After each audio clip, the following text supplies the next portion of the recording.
Hello दोस्तों। आज मैं कहानी शुरू करने से पहले आप लोगों को बता दूं कि मैं अपनी सभी स्टोरीज को खुद ही लिखती हूं, जिसकी वजह से मैं आपको रोज़ डेली एपिसोड अपलोड नहीं कर सकती। मुझे एक दिन की गैपिंग चाहिए होती है जिससे मैं कहानी को टाइम से लिख पाऊं, फिर उसका एपिसोड बना पाऊं, जिसका प्रोसीजर थोड़ा सा लंबा हो जाता है। और आप लोग मुझे कमेंट करके हमेशा पूछते रहते हो कि आप रोज़ क्यों नहीं अपलोड कर सकती, तो मैं इसी वजह से रोज़ एपिसोड अपलोड नहीं कर सकती हूँ। मुझे पता है आप लोग मेरी बातों को ज़रूर सुनेंगे और समझेंगे। स्टोरीज शेयर कर दिया करें, साथ ही वीडियो को लाइक करना बिल्कुल ना भूलें। तो अब हम कहानी को शुरू करते हैं। उसकी पूरी कमर अकड़ चुकी थी। वो अपनी कमर पर हाथ रखकर मुश्किल से खड़ा होता है। रुद्र गुस्से से खुद से बड़बड़ाते हुए बोला, कैसे ये लड़की रोज इस तरह इस बकवास काउच पर सो सकती है। मेरी तो एक ही रात में पूरी बॉडी अकड़ गई। वो रम्या को घूर कर देखते हुए बोला, जो बेड पर बड़े मज़े से सो रही थी, जैसे कितने ही जन्मों के बाद उसे सुकून की नींद नसीब हो। रुद्र गुस्से से बोला, कुंभकर्ण कहीं की, मेरी नींद खराब करके खुद इतने सुकून से सो रही है। रुको, तुमसे तो बदला मैं ऑफिस में लूंगा। वो बड़बड़ाते हुए कपड़े लेकर फ्रेश होने चला जाता है। कुछ देर बाद रम्या की नींद खुलती है। उफ, इतने दिनों बाद उससे अच्छी नींद नसीब हुई थी। वो अंगड़ाई लेकर उठकर बैठ जाती है, लेकिन जब उसकी नज़र मिरर में खुद को घूर रहे रुद्र पर पड़ती है तो वो एकदम से हड़बड़ा जाती है। रुद्र उसकी तरफ पलटता है और अपने दोनों हाथ क्रॉस में सीने पर बांधकर उसे घूरने लगता है। रम्या की तो सांसें ही ऊपर नीचे हो गई थी।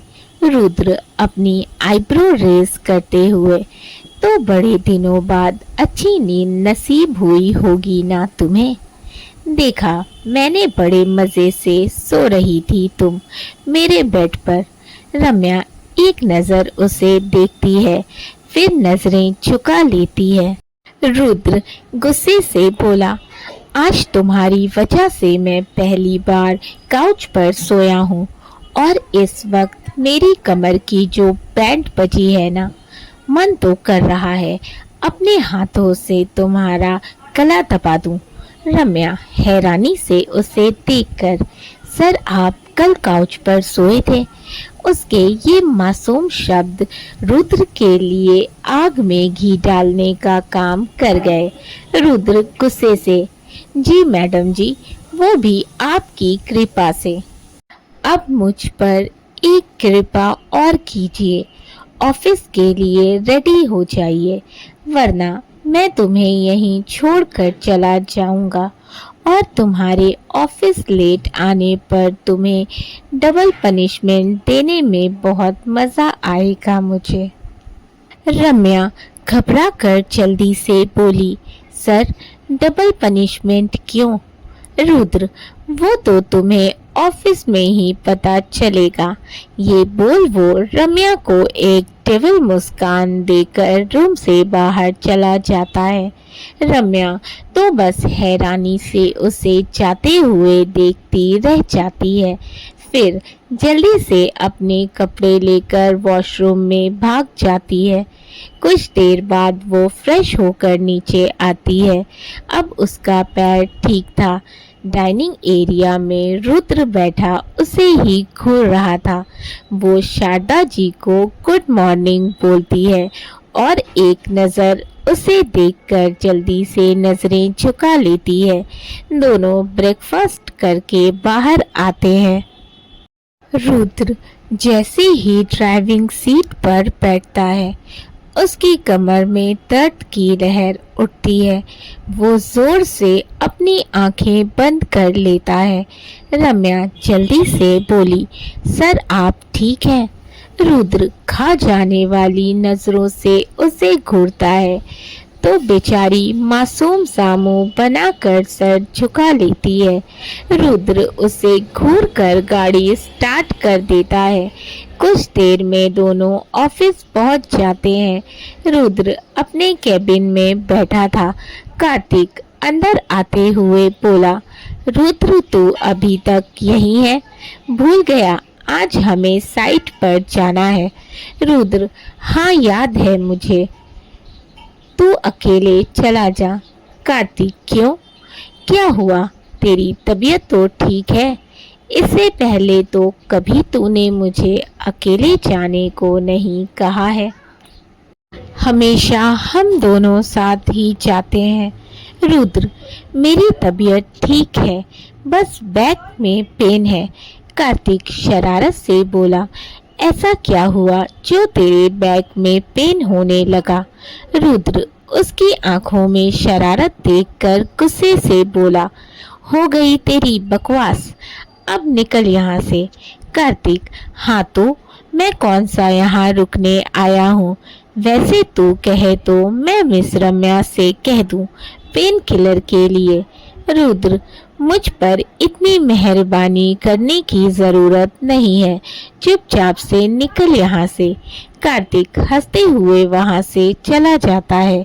रुद्र अपनी आंखें बंद कर चेयर के पीछे की तरफ से टिका लेता है। कुछ देर बाद रम्या कैबिन में आती है और उसे देखकर बोली, सर आपने बुलाया?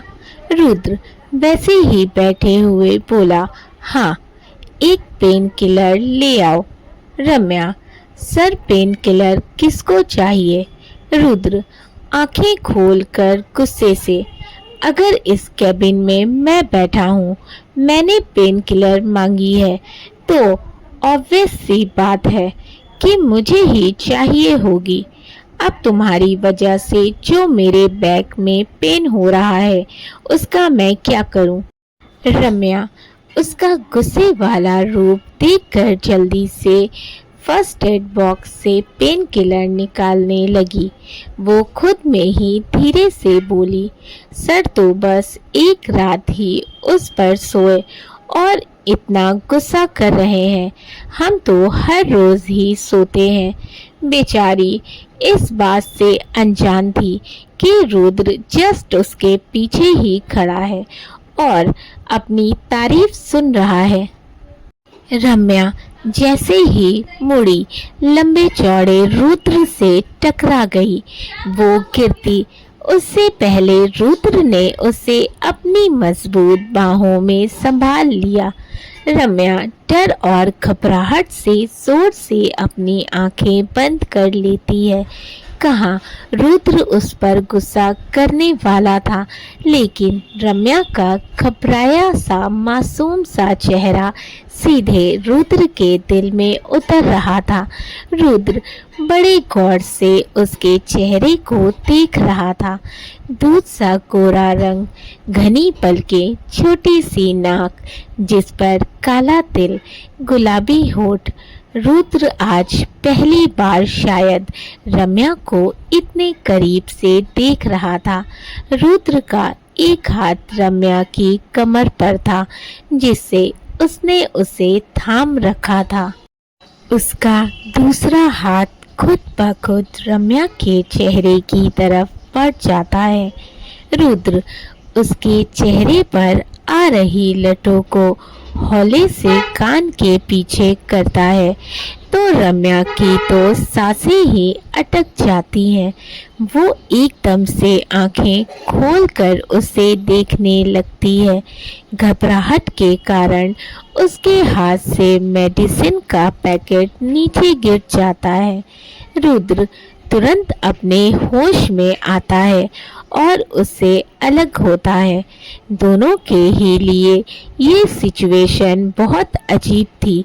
रम्या जल्दी से दवा निकाल कर उसके डेस्क पर रखती है और तुरंत ही कैबिन से बाहर चली जाती है।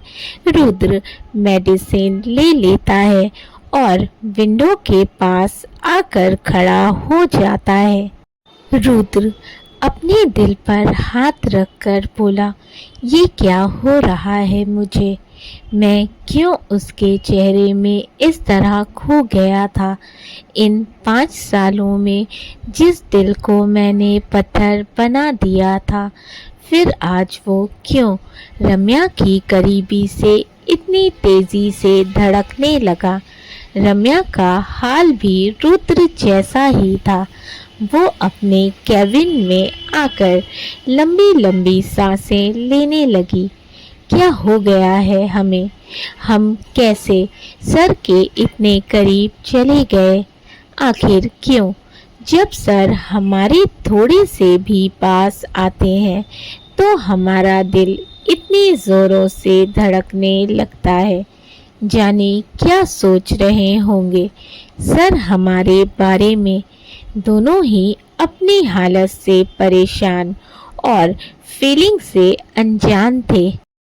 इसी तरह पूरा दिन बीत जाता है। रम्या के अपने कैबिन में जाने के बाद रुद्र ने उसे दोबारा अपने कैबिन में नहीं बुलाया और न ही रम्या खुद आई उसके कैबिन में। दोनों को ही अब एक दूसरे से नजरें मिलाने में झिझक हो रही थी। कहने को तो वो पति पत्नी थे, लेकिन उनका रिश्ता दूसरे कपल्स की तरह कहाँ था। दोनों कार में बैठे थे। रुद्र ड्राइविंग कर रहा था, वहीं रम्या विंडो के बाहर देख रही थी। वो रुद्र की नजरों का सामना करने से बच रही थी। कहीं ना कहीं ये बात रुद्र ने नोटिस कर ली थी। कुछ देर में दोनों घर आ जाते हैं। डिनर पर भी दोनों ही एक दूसरे से बिल्कुल अनजान बैठे थे।